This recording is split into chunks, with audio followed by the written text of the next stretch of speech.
OG. Man a half humble, man a bossy. Fling a rag a rhythm like it's all free. Bossy, house on the coast G. My money so long it doesn't know me. It's looking at my kids like I'm bossy. Hey yo, Idris, tell them what they're gonna take the.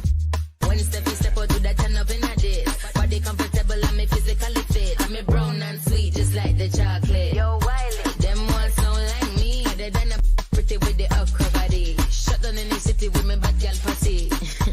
Every man want piece of me. The back of them a papa, them a bun weed. Man want wine behind me have to move kind dusty. I'm looking for a brother who got hella pound. 079, baby, I'm a hammer, did you stop? Bossy, bossy. Godfather, man a OG. Man a half humble, man a bossy. Fling a rag a rhythm like it's all free. Bossy, house on the coast G. My money so long it doesn't know me. It's looking at my kids like I'm bossy. Hey yo, Sean. Hey, so when me spitty body with it, maybe gala get with it. Spitty body with it, maybe gala get.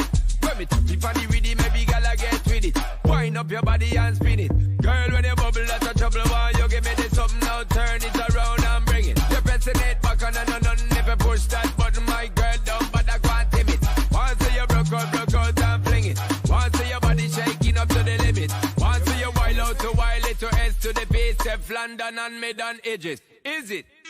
Bossy, bossy. I came to rap it up, do my thing. Sabi put me on the gram and a remix thing. Pull tight Wiley with the Pacino flow. Godfather part 2, call me De Niro. I came to win, battle me, that's a sin. Disrespect, man, get that on the chin. Man a king in a top, bowl Larry, man a big DJ, Ox, Megan and Harry. Boss, yeah, man a boss, I make your girl melt like a toasty. I've been this way someday, and I write for myself, no ghosting. Austin. Hey. Hey everybody, peace, peace, peace. Welcome, welcome. It is the guy with the bow tie checking in with you live for another edition of Business with Benefits. To my right, you will have Queen Sharon Gill. How you doing, Queen? Hey, I'm doing awesome. I was dancing behind the music there, behind the screen. That's my wife and kids and I, one of our favorite songs, and probably the only Idris Elba song a lot of people know. He's only featured on the song, but it's a very good song. Awesome. I didn't even know it was him. Yeah, Idris is a rapper / reggaeton DJ kind of guy. So he actually has a show called Good Charlie, my wife put me onto, where he plays a DJ raising a child as a babysitter. So it's kind of a interesting Netflix show. But I digress. I want to say thank you to #Team Live, #Team Replay. However you consume the content, we appreciate it. Please let us know in the comments below. And just to catch up with some Team Live, we had Wendy Conrad saying she's Team Live. So Wendy, thanks for jumping in here. So Sharon, you and I met online through comments and stuff. We both have a friend in common with Shanae Murray, and Shanae has had you online a couple times for different things. So for the people that have not seen you and don't know what you do, kind of let them know who you are and your gift to the world. Okay. Well, I work with two types of clients. I work with individuals who are trying to put together their companies. And I have a 360 approach where I work with your life, business, and your spirituality. And so I help companies take their ideas from concept to market. Individuals take it from concept to market. And I also help organizations who are looking to level up their leaders. And so it's two different audience in a way, but one's the individual who's trying to get their company started, and one level is the established companies who are trying to level up their leaders and their strategies, etc. So I enjoy doing both. Awesome. So I know you're Jamaican descent. You're here in North Carolina, I think, currently, right? In North Carolina. Yes. So let's talk about the purpose leadership, because the point of today's discussion was leadership with purpose or without purpose. I know for me personally, I got into leadership as a title. It was just like, hey, you're good at what you're doing, become a leader. And that's always happened to me on accident. It was never like a chosen thing. So talk about, why is it important for a leader to have purpose? Well, a purpose. So there's purpose on the individual basis. Purpose is what you were created to do, right? What you were designed, what the creator designed you to do. That's when when you have that purpose. And for an organization, their purpose is what they were designed to do as well. I use the term purpose-centered leadership and purpose-centered leaders, because what I'm saying to companies is that beyond even what your company's purpose is, there is even a bigger purpose. Purpose is all about adding value, right? Finding that value proposition that's going to take you or your team to that next level. And a purpose-centered leader and a purpose-centered organization looks beyond even the profits to see how they can add value to the constituents outside of their company. And so I find that companies who do this, who adopt this model, right, their team members are a lot more, they're a lot more aligned with the vision and the mission of the organization. They're a lot more, they have a lot more buy-in because they realize that their organization is more about just, cogs and, and money. It's more about adding that value, especially to the surrounding community. And so finding your own individual purpose is one thing. Company purpose is, that next level, but then purpose-centeredness is what happens when the DNA of the company is all about adding that value to the outside, adding that value and making it part of the company's core value system.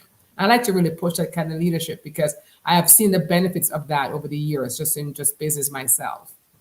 Yeah, you have 30 years experience. I've seen you have the 21 most influential women in Palm Beach County in Florida. How was it making that list to be one of the 21 most influential women in that area? Because that's a big area. How was that journey?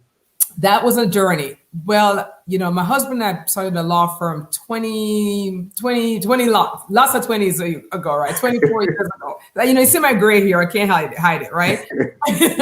And at one point, I kind of like semi-retired from the law, about 5 years in, to do a nonprofit. I felt called to actually add some value, right, to those who were disempowered, to kind of have a holistic approach where I was helping them with food, clothing, career transition, career training, and just having them become more productive to society, so to speak. And during that time, our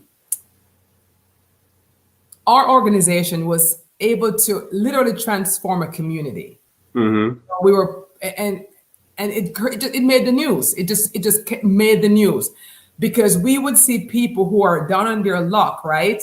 And they would come to our organization and they would, they would get the basic needs, like Maslow's hierarchy of need. They would be fed, they would be clothed. But the big difference between my company and other organizations were that we believe that we shouldn't leave you there, that we should help you to transform your life from being a dependent person on society, right? On giveaways and free stuff, to actually being a person who gives back to your community. So we would help you get jobs and would help you change your mindset and would help you, create your goals and would literally put you back out into the community to become productive. So it got the notice of government, it got the notice of corporations, and everyone was kind of studying the model because we had an expectation of our clients, right? We said, look, we're going to give you this stuff, the food and the clothing and stabilize your family. But in exchange, we need you in computer classes. We need you in career classes. We need you getting a job. We need you in these interview classes.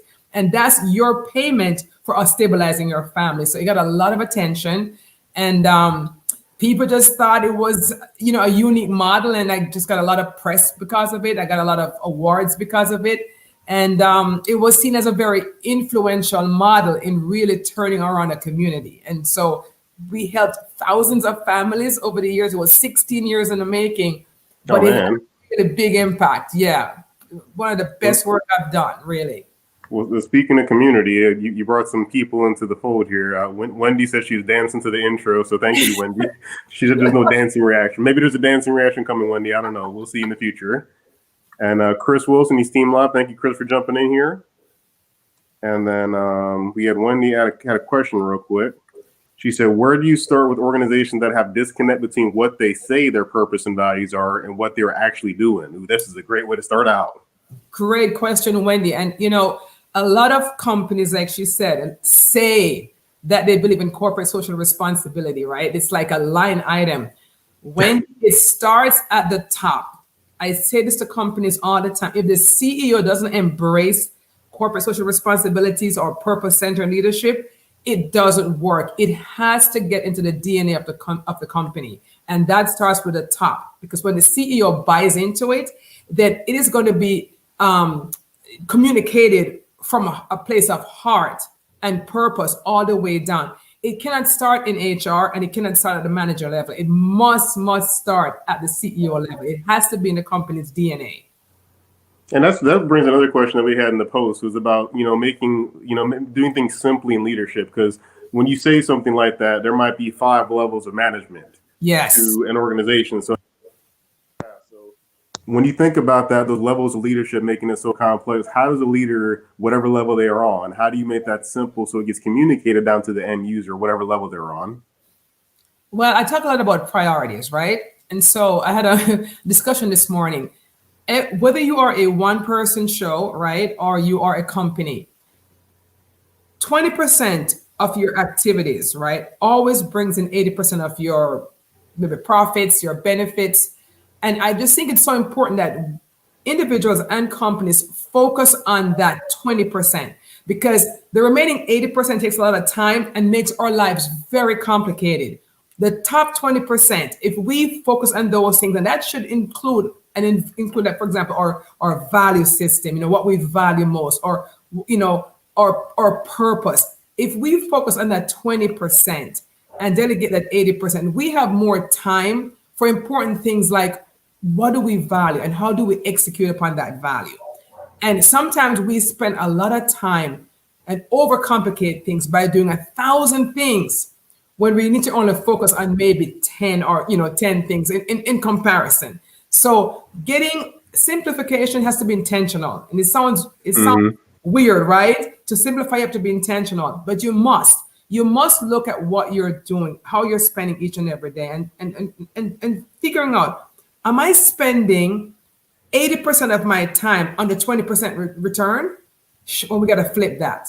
We need to, you know what I'm saying? We need to spend 80% of our time that gives us the greatest return. And that's usually a few things that we do well. And the rest we got to delegate. And I talk to even small companies like, look, if you can't afford staff, get some virtual assistants, right? So you're truly focusing in on what you do best and only what you can do. And I think even for startups, right? We're so busy. We're trying to do the social media. We're trying to do the blogs, and we're trying to do this, and we're trying to do that. Listen, you are the only person who can actually work with your clients. Do that piece. And whatever else that you need to do, if you can delegate that to someone at $15-20 an hour, the time you save, the value that you save, the mental space that you save for yourself is so worth it. And so whether you're a big, ginormous company or a small company, you can only simplify by being strategic about your time.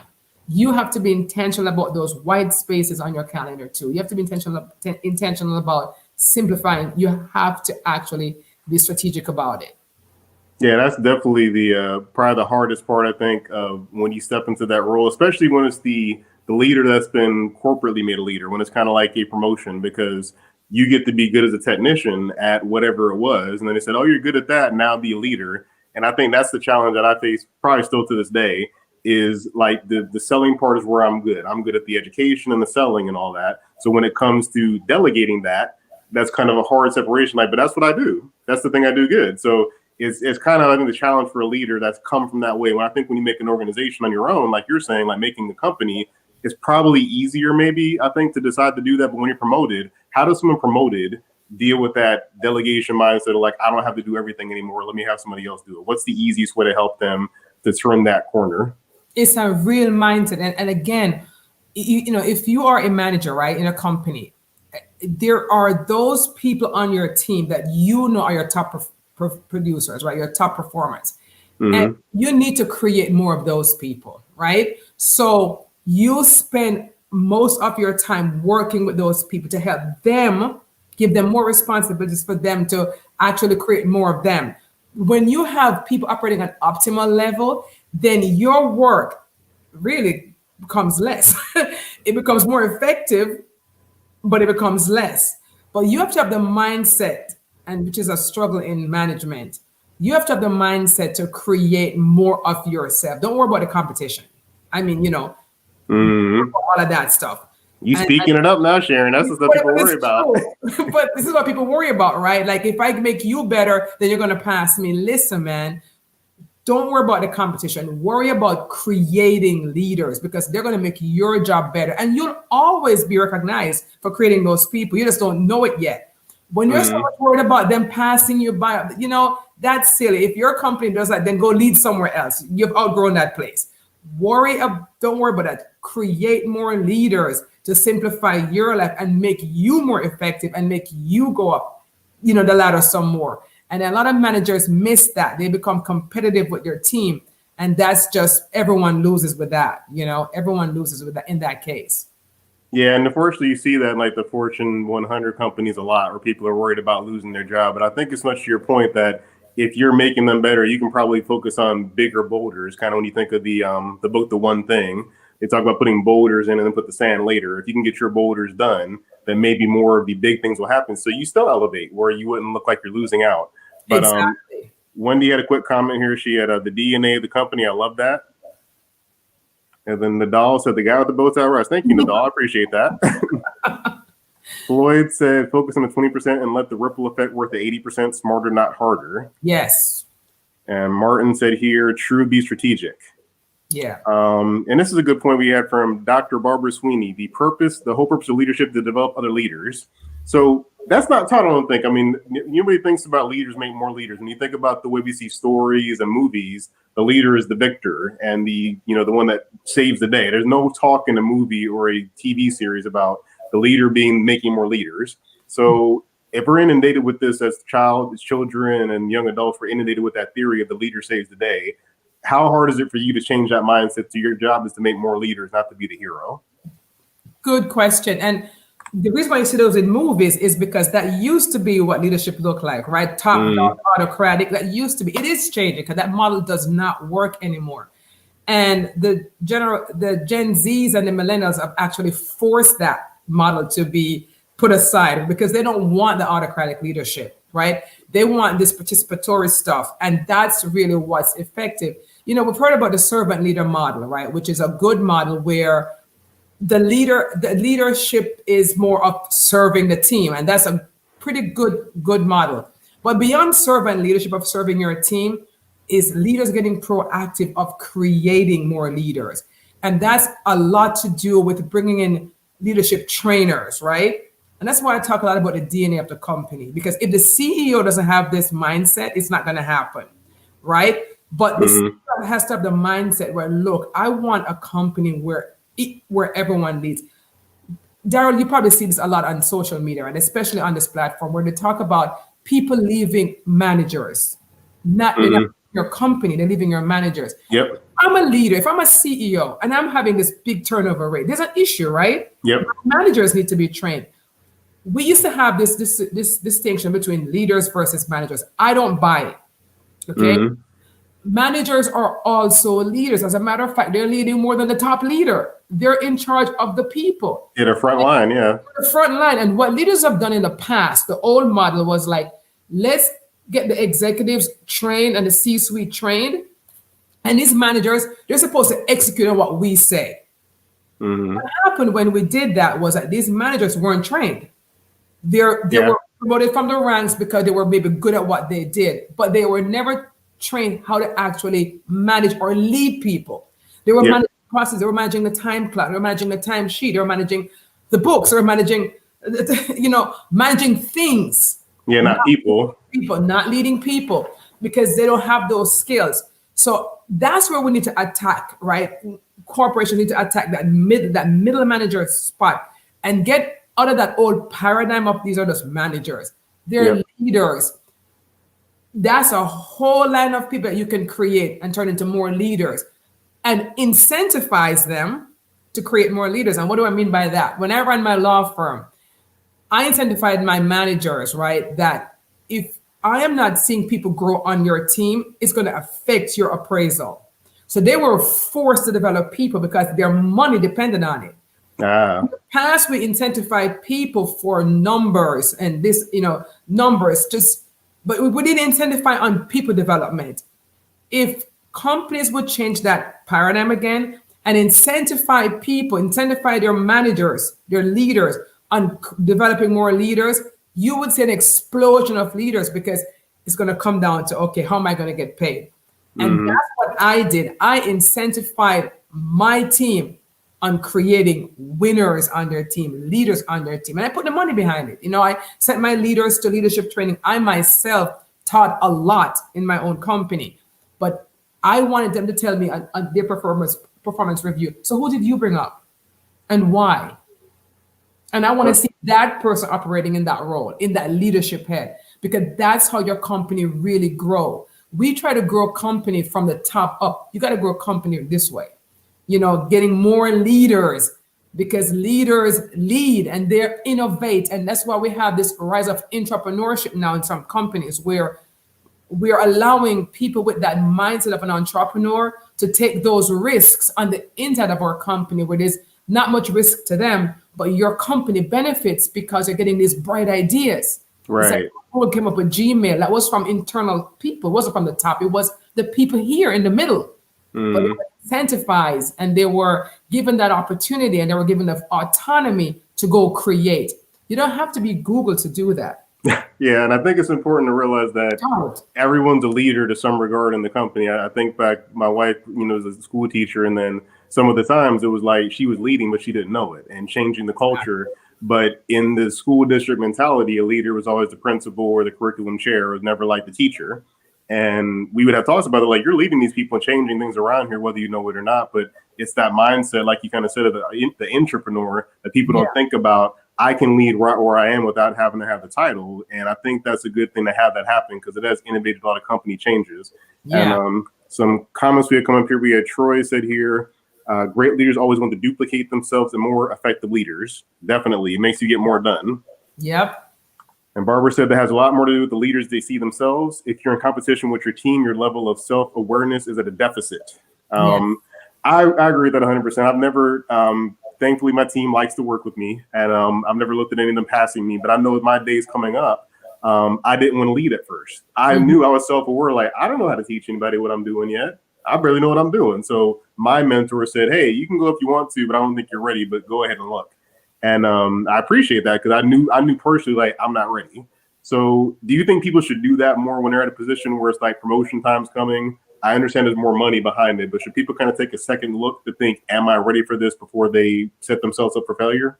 Excellent question. So I'll give you two approaches to this. So I myself, have promoted people who weren't ready. Okay. But that was when I was a young leader. So I have a good employee. They're really excellent. And I promoted them because, man, they've been here so long, right? So you have longevity promotion. They've been here for a long time. They're so faithful. Let me promote them. So I promoted people who were there because they were senior. And I promoted people who, because they were just good at what they did. Big mistake. Because you're right, they weren't ready for leadership. Because even after leadership training and development and sending them to classes, they weren't ready. And this one woman told me honestly one day, you know what? You didn't ask me if I wanted to be promoted. I don't want to lead. I don't want to lead people. It was a really good lesson for me because I thought I was rewarding her, right? But she did not want to lead people. She was very comfortable bringing in her numbers and just doing her thing.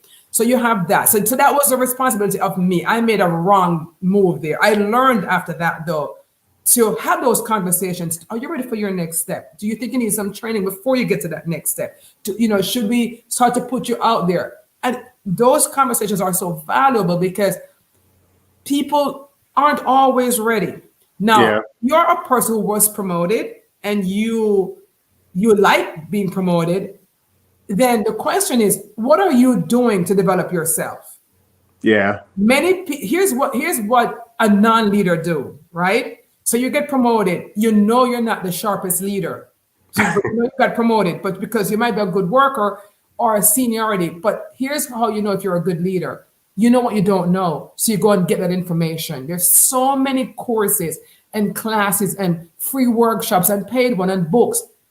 If you're not developing yourself and you're just thrashing about in your position, you really shouldn't be in that position. Yeah, I can agree. I started reading a ton of leadership books. Like the minute I got Yeah. into it, it's like, oh, I got to read about this stuff. I have no idea what I'm doing. That's the mind of a leader. That's someone who knows, I don't know, but I want to be better. I want to do Yeah. better. But if you're sitting in your position, I'm sorry, friends, and you're not reading and you're not, buying leadership books or getting some online courses, you're not growing. And you cannot give what you don't have. You cannot pour from an empty cup. What happens when you try to pour? You get frustrated. You start to compete with the smart people on your team. There are people on your team right now reading leadership books. They're Yeah. and they're reading leadership books, they're taking seminars, they're going to workshops, and that's where the frustration comes because they're growing at a level that you're not growing, but you can. There's nothing stopping you. It's a mindset and a mind shift. Yeah, and it's important to me. I think, and I think for all leaders, it should be important because I think about the when they're at home. Like there's things that I probably give too much of myself time to work, but I just think about they're following me to pay for their bills at home and feed their family. So I take that seriously. That if I don't do the right things, then they might not eat sometimes, and that's important to me. Where I might pump too much into work because of that sometimes, but that's just important that someone decided, hey, I'll raise my hand and follow you. So it's important that I fulfill on that. I think just to make sure I give them the best. So that's why research and that's important. And Wendy had a comment here. You manage processes, you lead people. Thank you for that. Marissa Lee said, leaders bring out the best in their team. They help to reach their full potential. 100% important. Mm-hmm. And Cheryl out of there, it's so important to have a great leader these days. Yes. If you live in the United States. Leadership is everywhere in the United States right now. It's the number one word of the last couple of years. Yes.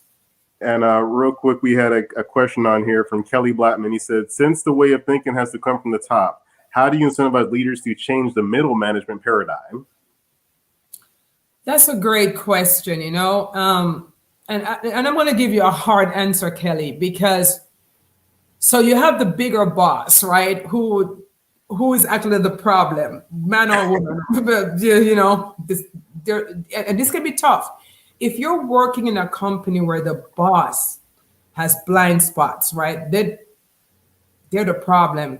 There's very little you can do. I'm just going to be honest with you. There's very little you can do other than at some point moving on. Because what that boss needs to is what we're talking about. They need to actually get a coach themselves. They need to bring in a leadership consultant themselves. They need to grow themselves because they might have started their company. They might have been the founder. So they're now suffering from founder syndrome as it is, meaning that they've been in their positions too long. They don't know what they don't know. And they're actually the lid on their company. And until their lid, is raised, and it's only going to be raised by knowledge, new information. Until their lid is raised, there's not much further the company is going to go. This company is going to plateau and eventually decline. So if you are in a company and you're frustrated in the middle ranks and your boss is not, the top boss is not changing, if they don't get leadership help, this is just the reality of it. There's nothing that's going to change because you only change when you get more knowledge, when you get more information. And that's why it's so important to be a lifelong learner, no matter what level you are, because when you get more knowledge, that's when you continue to grow. And if you're not growing, you're dying. And if your company isn't growing, your company is also declining. So, Super important. Yeah, definitely important to keep on growing. And that's why we put up Rosalind Krieger, good supporter of the show. She said, yeah, I'm always developing myself. Good for you, Rosalind. Yeah, those. I mean, I have so many gigabytes probably in my Kindle and paper books around the house of leadership things, but you just never know what you don't know. And you read the same book 5 times and find something new each time. So I think that's important to do that. So I want to take a quick pause real quick to shout out the Bowtie Nation, everybody. I will catch you on the other side of this, Sharon. We'll do this little quick intermission. Okay, okay.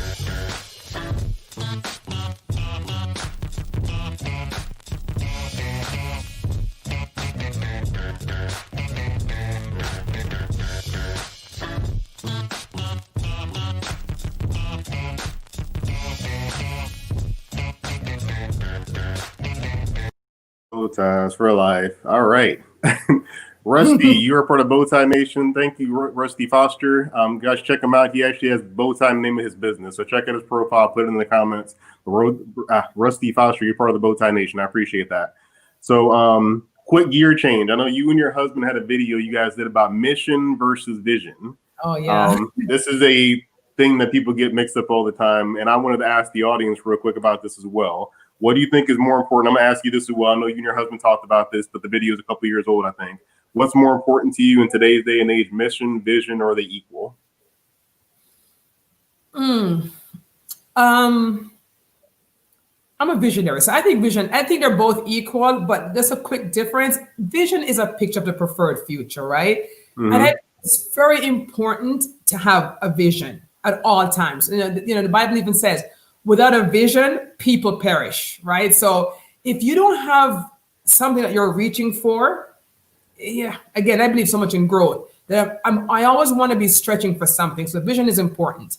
Mission is how you execute on that vision. Mission is your day-to-day, right? So companies and have vision statements like, hey, I want to serve 1 million people, before we go. And mission is how you're doing that on the day-to-day. So they're both important. I believe that you should always have a vision for your life, because it continues to keep you in growth mode. If you just say, hey, this is my mission, this is what I do every day. So where are we going? Where are we heading? We're doing, but what are we doing it for? What's the end game? Mm-hmm. And vision should be of such that, honestly, there's just no end game. You just keep going. Which do you think people get wrong more often, that they only have a mission or only have a vision? Like, what do you think is usually the issue people have? People get vision wrong. They don't know what it is, really. They don't know what vision. They confuse vision with mission. They don't know what it is. Your vision, if you think about your vision, is almost not attainable in your lifetime if your vision is big enough, right? Mm-hmm. It's the propelling force for you. Your mission is what you get up and you say, I'm on mission, man. This is what I'm doing. Walmart, and I wrote something for Walmart, right? Walmart says that their vision is to be the destination for customers to save money, no matter how they want to shop. They want to be maybe the one and only one, right? Mm-hmm. So that's their vision, right? And it may not happen, but that's their vision. But their mission is saving people, to save people money so they can live better. So on the way to their vision of being the ultimate destination where everyone shops, on the way to their mission is, okay, for today though, I'm going to save you money so you can live better. Mm-hmm. And so their vision keeps them going. Their mission is just like keeps them grounded. I like that definition. And we had the audience kind of jump in a little bit too. We had Rosalind said she thinks vision is more important. Wendy said, I feel like they go hand in hand. Your mission helps you achieve your vision. Kelly added to that, feels like vision should lead your mission. It should. And my father had a comment, thanks, Pops. You can accomplish a mission, but not a vision. Like you said, not in your lifetime. You can accomplish a mission, not a vision. There's a t-shirt, Dad. Thank you for that. Making another t-shirt. Love that. That's right.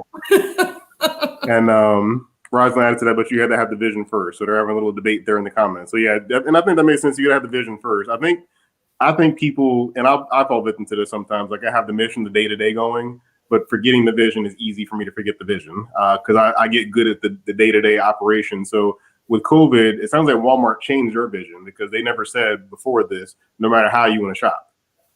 It sounds like it's a living, breathing document. So how often should somebody, we're in fourth quarter right now, how often do you think people should revisit their vision statement to see if it's still in line with what they want? I think you should visit it yearly. I do. Now, my vision has not changed in 20 years. Okay.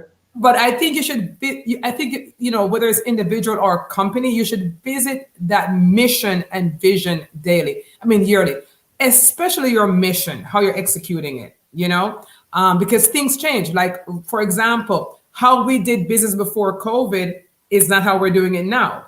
So a ton of people had to revisit their mission statement during COVID. Yep. We're going from brick and mortar to now technology, to Zoom, to this. Yep. Right. So how you work with your team is different now in COVID. We've had to have new skills now because of COVID. Right. So new value system. We don't talk much about values, but that's one of the most that's probably one of the most important things, even more important than vision. So vision is more important than mission, in that you should have vision before you have the mission. But before your vision, values come before that. Okay, your vision is based on your value system. That's first. So what do you value? First is, when you're working with a team, or even with yourself, what are my values? What are my non-negotiables? Yep. What am I going to die on that hill for? That's first.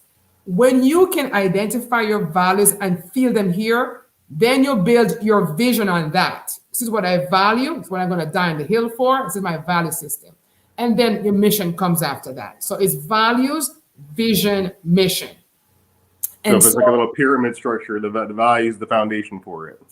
Exactly. Values first, vision, and then mission, right? And however you want to put that. And so we've had to look at our mission and how we're doing things because of COVID. A lot of the norms have just been thrown out, and now we're having to look at stuff. Even your value system may have to shift a little bit. Yeah. I may have to shift a little bit, because communication, for example, is key now. It's one of those soft skills that's like number one right now, communication. Before, when you had your team in the office, if you're a poor communicator, that was bad. But in the office, I can see them, right? They can see me. Mm-hmm. Right now, if your team is all over the country or all over the state or wherever they are, if you are a poor communicator, you're not going to last in business. Many people died during COVID, many companies, did not, because, they weren't prepared for the tech, because the COVID era is ruled by technology and soft skills, communication. Mm-hmm. So how are you communicating with your team? And it's even beyond being effective, right? It's not being empathetic. So you have effective communication where you're communicating often, you're communicating via email, you're communicating via this, via that. That's one kind of communication. Now with COVID, it's empathetic communication, where I'm telling organizations that when you do your team check-in, it's not so much, are the numbers, how's the productivity? That's good. You got to still do that, but it's how are you? Right. How is your family doing? How is your parents doing? That's running the show now, because now more than ever, the team members want to know that you care, care. And now they have the option to sabotage you even more because they're at home, right? This is true. They're going to work for you because you care for them. When their kids go to sleep, they're going to work extra for you because you care for them. So now you have to be like super with your communication, super with your empathy, because the rules have changed. So now it's like your mission's changed. What's your value now? You better value communication up there as one of your top values. You better value compassion and empathy up here, because that's that's the norm that we're living in now, even as organizations. So if you're a boss, a CEO or founder, whatever, and you weren't the warmest woman or man you weren't the warmest person in the world, you weren't the most empathetic or touchy-feely, you're gonna have to learn that now. And if you can't, you're gonna have to get a leader or a sub-leader right beneath you who is that touchy-feely, because that's what people are responding to now on your team. They still want to know that you care. Effective communication is no longer just emails and being often and Slack and this and that. That's good, but beyond that is empathetic communication. That's what's ruling the day now. Even I tell this to people in education, Daryl, it's teacher to student. Mm-hmm. It's not student and teacher. That's secondary. It's still, how are you doing? That has to be leading out first. People are all about caring now. They want that feeling of care, like we're in this together. We're going to get through this together. It's all about togetherness. And then I'll work for you because I know that you care for me. I'll learn for you because I know that you care for me. Yeah, as you said that, I was thinking that this pandemic has made that value layer show up more, because probably prior to COVID, you could probably get away with missions and vision only.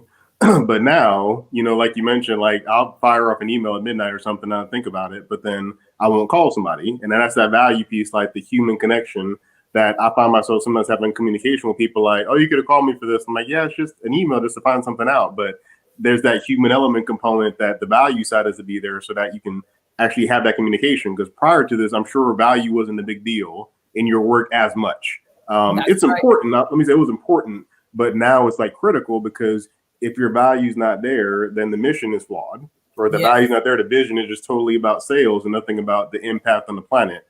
So, right. What do you think a lot of your coaching work you're doing right now is kind of focused back to the value level to help these corporations and individuals get to where they want to be? I always start there. You know, whether it's a company or an individual, I always start at value. So what are your values? Because we are going to build your foundation. Whether you're doing a brand new company, we have to build it on your value system. Mm-hmm. So when you're making those decisions, they're based on your values.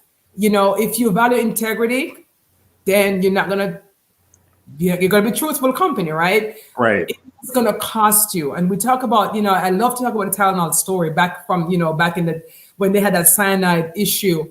And, you know, those capsules were tampered with and Tylenol pulled everything off the shelf, just costing them millions and millions of dollars because their value system was integrity and, you know, truthfulness and safety, right? So when they had a couple of deaths, people are like, no, you have to pull everything off the shelf. There's one area. They're like, we can't risk it. That was their value system. Their values were dictating their behavior. And when they pulled everything, they thought they were going to go bankrupt because that was so much money. They in turn became the #1 most trusted brand because of that decision based on their values. So I always start with organizations or with individuals with what's your value? We're building a foundation on your value. And we may have to look at your values again, and you have to be honest. Mm-hmm. And does your value hold up now? You know, does your value hold up now? Because you have to run your decisions based on your values. We have a lot of unscrupulous people in business. Yes. We do. And it's unfortunate. I say that and I chuckle, but it's really sad. And that's because their values are unscrupulous. Yeah, we've seen that companies like Nike had their best year performance stock-wise because they supported Colin Kaepernick. That was like a big deal for them to go say, we stand behind Colin. And boom, the sales shot up and everything because of the value.